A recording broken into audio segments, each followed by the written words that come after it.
Hello everyone. Today we talk about how to fix the app of Relens. We go to settings.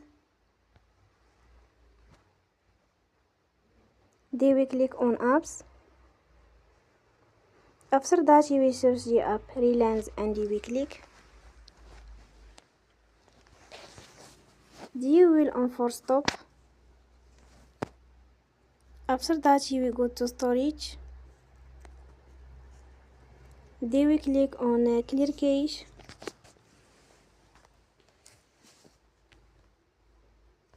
You will go to Play Store and you will update your app.